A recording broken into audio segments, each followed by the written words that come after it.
Hey. Welcome.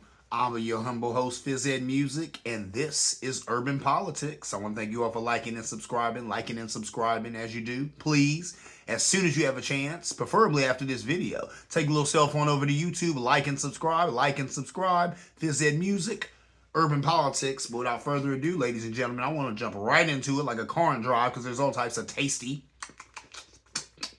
and delicious politics to discuss. Number one, Trump won? I know you tripping like I'm tripping. We was all tripping. I was there. You saw it. I saw it. People have been lamenting it since then. It's been a couple of days after the election. It's not setting well with most of us. It's amazing. Hold on. Let me grab my notes. That's how I felt now. Look, for a lot of us, it feels like a fever dream that somehow was not a dream, a nightmare that was somehow not a nightmare. Now the man is president again. What led us here?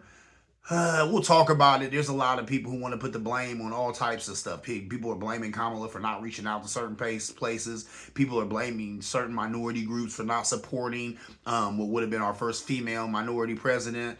There's all types of people just talking about how, white America came on strong, and there's a huge sentiment of anti-blackness or anti-people of color. That ain't nothing new. So it is what it is. There's a whole lot of reasons that Trump is back there in the Oval Office. And there's a whole lot of implications that are going to come down the pipeline from it.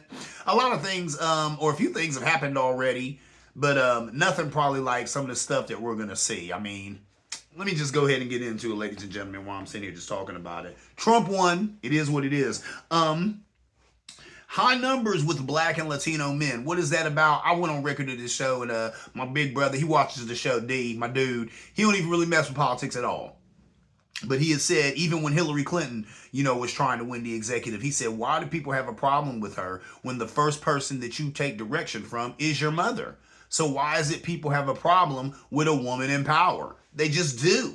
And you know what? I'm going to keep it real. Let me take a sip of my libation. I hope you got something right now. I'm not going to tell you, just an off comment. I'm not really drinking hard liquor, at the house. I might drink some if I go out, for a dinner or something like that, or friends or colleagues after work. But with Trump back in the Oval Office, I'm going to need a few more of these. I'm going to need that, which is an IPA. I'm going to need some strong IPAs. I'm going to need some strong liquor. Anyway, moving on. That is a problem in our communities. They were saying that a lot of black men, a lot of Latino men, a lot of Arab men, a lot of Indian men like Trump. Why? They think he's strong. They think he portrays strength, which is sad because really he portrays lameness. Here's a guy who has to pay for sex. Here's a guy who's misogynistic. Here's a guy who's racist. But unfortunately, to a lot of men in our communities of color, this says strong. I think that's more of a problem with the men in the community of color than even Trump. Because if you can look at Trump and think strong man, then something's wrong with you and you don't really know what it means to be a man. I've talked about all this ad nauseum on this show. So that is what it is, but that sentiment still exists. That is the reason why he won high numbers with black and Latino men. There's that. Got more electoral votes and won the popular vote. Blows me away. Now look, at first I was thinking to myself, well, because I didn't have all the details or whatever, but like Trump is win. AP was, Associated Press was saying that, Trump is the projected winner or whatever. I'm thinking to myself, oh, there it is. Once again, that's Republicans being better at the game of politics than Democrats. They got that electoral college. That's where the game's won at. But lo and behold, Trump won the popular vote and the electoral college, which is mind-blowing. Mind-blowing. Now, Republicans haven't won the popular vote, I think, since Reagan. And if I'm wrong on that, once again, you're always in the pushback zone, pushback. But I'm pretty sure that they haven't won a popular vote since Reagan. So it's very interesting how they just won the popular vote, isn't it? That is what it is. It is what it is. So there's that. And they won the electoral college. I've seen that coming, right? The electoral college is kind of what takes, one man, one woman, one vote, kind of throws that out the window, right? We had these people up here who kind of decide the whole thing anyway. And a lot of times, those electorates who are part of the, let me get my quote, electoral college are Republican. So how you think they're going to vote? Even though their votes are supposed to reflect the longing or whatever, or the wanting of their constituents, I'm sure that's not what happens. You get somebody up there, a guy like, these 100,000 people I represent voted Democratically. I'm voting Republican because I like lower taxes or whatever. So there's that. So that is what it is. So they won both. Blows me away. Right before the election, though, Trump said, and these are quotes, he was like, I don't need your votes. We have so many votes. Don't worry about voting. And that's telling to me, because when's the last time anyone ever said that? Okay, I ran for junior class president. The last thing that was going to come out of my mouth is, I don't want your vote. I don't need your vote. Don't vote for Ed. That's stupid. No one wins an election that way, right? But this guy was so comfortable, so brazen, is to go out there and tell you, me, and anybody else who's going to take part in the franchise, I don't need your votes. I got this thing sewed up. I'm good. Why would he say that? Why would he say that? Ask yourself that. This same guy that ran around parading talking about the election's rigged and the election was stolen, and if we lose it's because they rigged the election. If we lose it's because they rigged the election. Now he's won. So a lot of people are going to say, oh, this is what happens when they don't rig an election, when this election might have been the rigged one, because it's interesting how he was so bold and so brazen and so comfortable as to go out there and say, I don't need your vote. Keep your votes. Oh, we got so many votes. I talked about people, we don't need your votes. I talked about people, we don't need your votes. Keep your votes. We got so many votes. Think about that, ladies and gentlemen. I got that from Rachel Maddow. She did some amazing reporting on that and was talking, because that is telling, isn't it? When's the last time you ever heard anybody running for anything say, I don't need your vote? Unless they know something that you don't know. Anyway, moving on. Some say Kamala neglected the rural communities. Maybe. Trump was out there with the likes of Elon Musk and Kid Rock, which I thought was silly stuff and pathetic stuff, but guess what? It's reaching out. And he was reaching out to his base in a huge way, right? These are poor, rural white folk. They look up to Trump. They want to be Trump. They're crazy enough to think that he cares anything about them because he comes out and kind of acts like he cares about them for their vote, right? You know what I'm saying? And he did that. And it looks like it worked. It looks like a lot of those people turned out. There was a lot of people in this election who weren't, typical voters. And that helped push Trump over that finish line, too. A lot of new voters, a lot of voters who don't know anything about politics. They're just into the cult of personality that is Trump. They like this brass, misogynistic, rich, white guy who runs around saying whatever he wants to people, doing whatever he wants to people, and never being held accountable for anything. He just won the presidency. He done got away with 34 criminal counts. All the sexual allegations and charges, all a laundry list of felonies this guy gets away with. It's sad that we live in a country that doesn't look down on that, but I think these people admire that. But you have to think, this country was founded by what? Criminals and thieves. They kicked them out of England, they came over here and they started a democracy. But all of them founding fathers were Trump-esque. Make no mistake about that.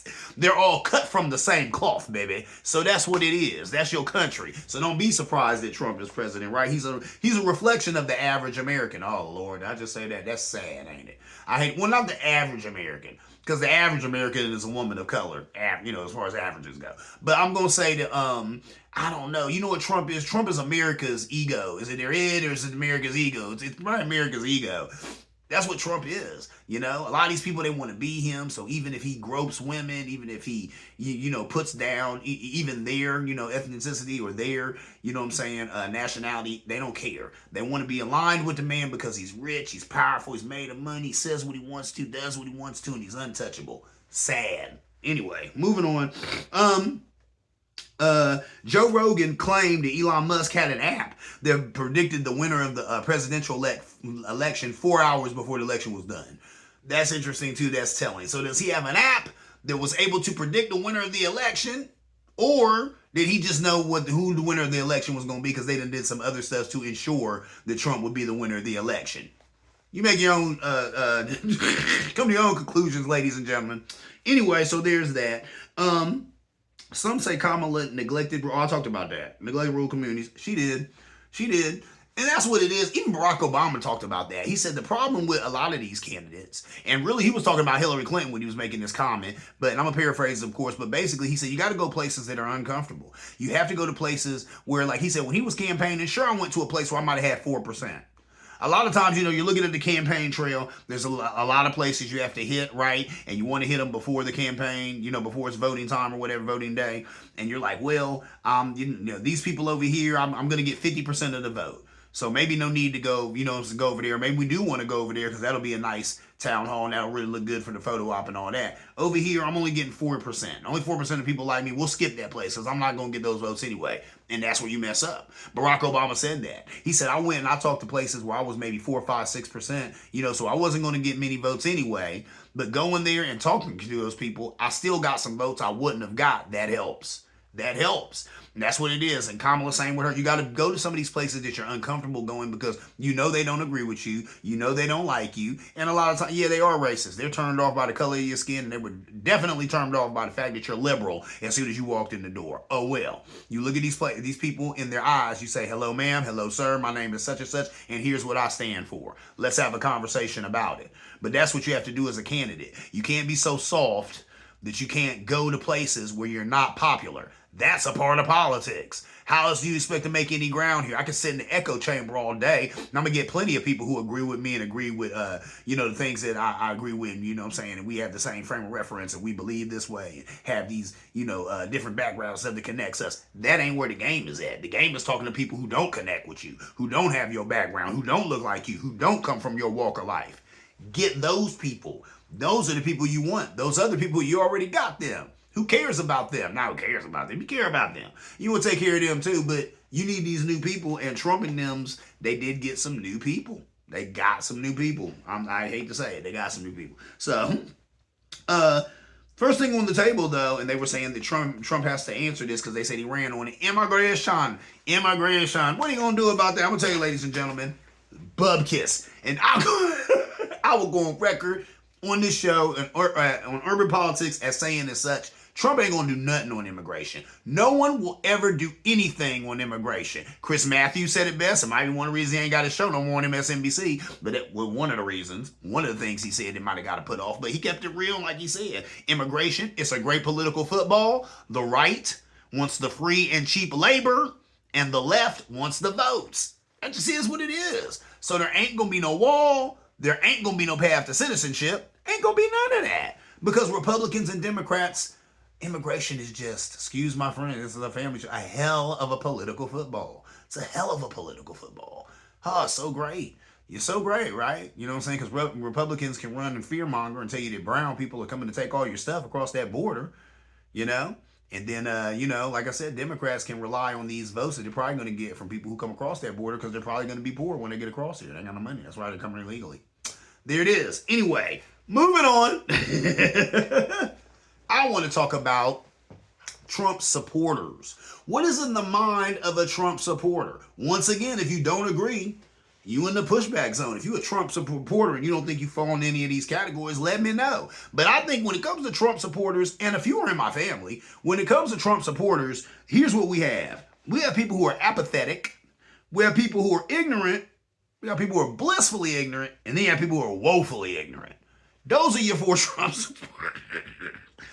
Let's start with number 1. These people who are apathetic. Some of these people are so apathetic, it's pathetic. Really, they just don't care. They don't care. They said most people just don't take a part in the franchise. Most people in America just don't give a damn about the presidency, about the election, about Republicans, about Democrats, about libertarians, about the Green Party, about Jill Stein, about Elon Musk. You don't care about none of that crap.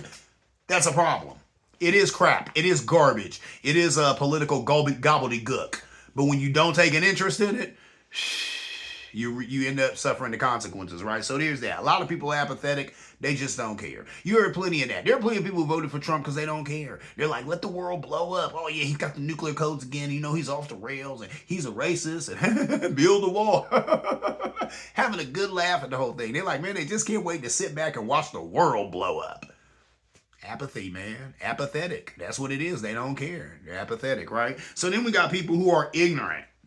There are people who just don't know, who believe sound bites and talking points. This is the one I think kind of exists in some of my family members. And what I mean, and when I say ignorant, right there, people will probably get offended at that. Ignorance is just the lack of knowledge, right? So when you're ignorant, you know what I'm saying? It doesn't mean that you're stupid. It doesn't mean that you're past comprehension. It doesn't mean that you're unintelligible. It doesn't mean that you can't absorb knowledge. What it means is you just haven't absorbed this knowledge. You just don't know this information. Or you're getting bad information and now you're standing on it. And that's what happens with a lot of these people. They're just ignorant. They just believe sound bites and talking points. I can't tell you how many Trump supporters have come out their mouths and said to me, well, I don't want no Democrat making my son or daughter have to get gender affirming operations or take drugs to become a girl or a boy when they're a boy or a girl. Blah, blah, blah, blah. That's not happening. That's a soundbite. That's a commercial. That's a lie that you heard and you ran with it because it sounded good to you. It fit a narrative that you kind of already had anyway because you had heard it enough times where that narrative been put in your head, and now the sound bites will just fill in the blanks. So that's what we got a lot of, and that's pathetic because that's just not going on. How do I know it for a fact? I do this show and I've researched it.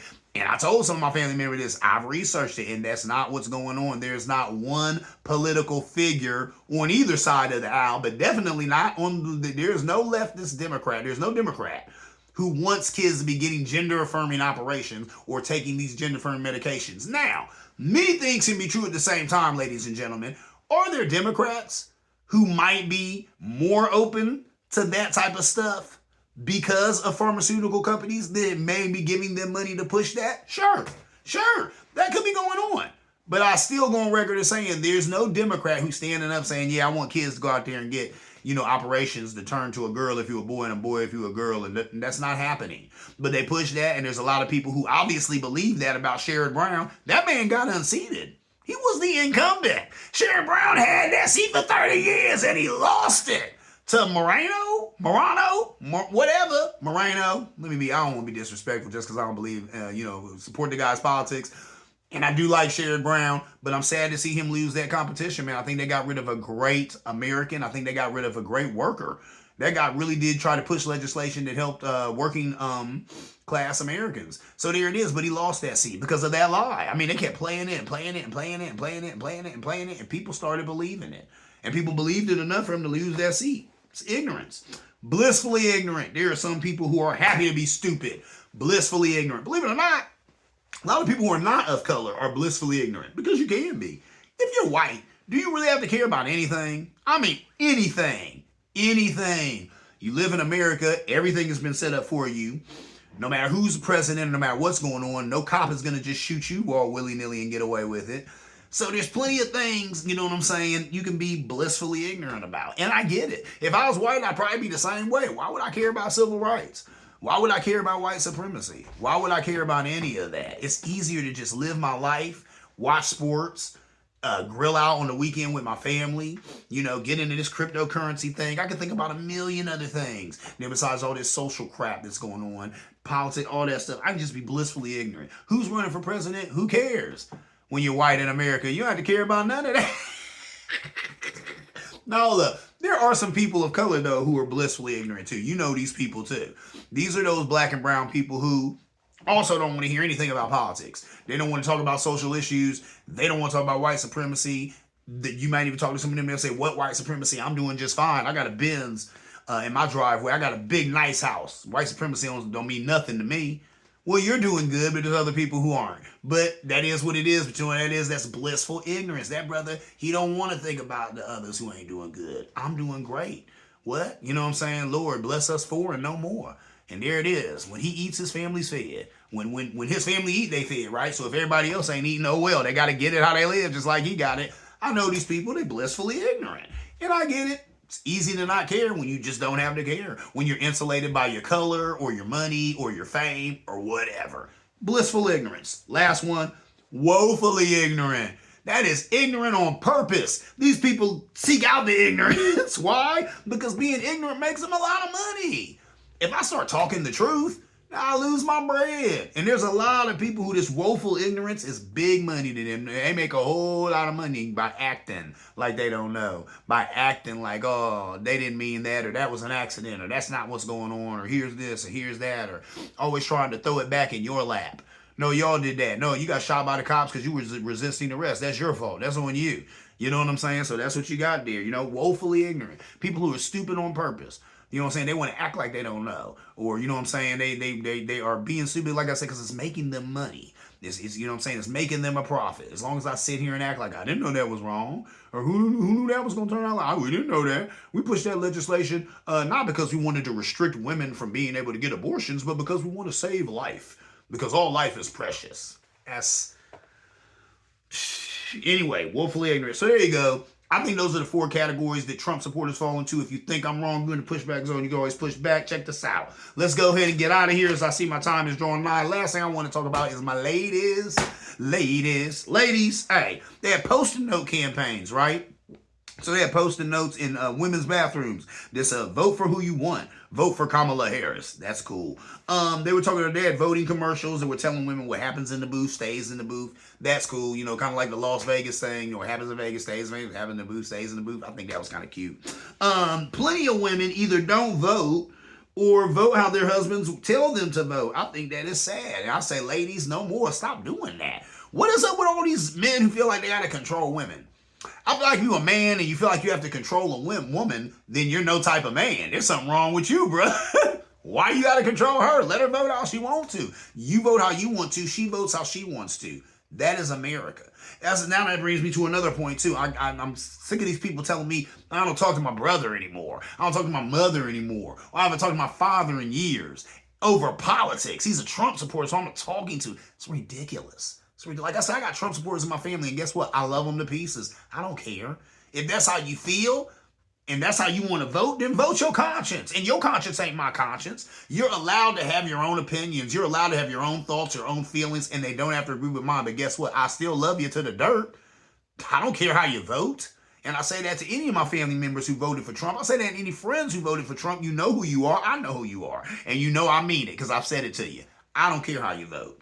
That's fine. You know what I'm saying? Because you're allowed that. You're allowed that difference of opinion. That's what makes a democracy. That's what a healthy discord is, ladies and gentlemen. But we haven't seen it in years, so a lot of us don't even know what it looks like. But that's what's going on around here. We can't be mad at people because they don't agree with you politically. With that, I would say, please, everybody needs to definitely increase their political IQ, even me included, you know.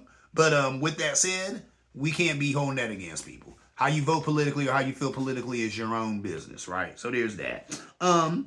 Black men telling women not to vote or that their votes don't count.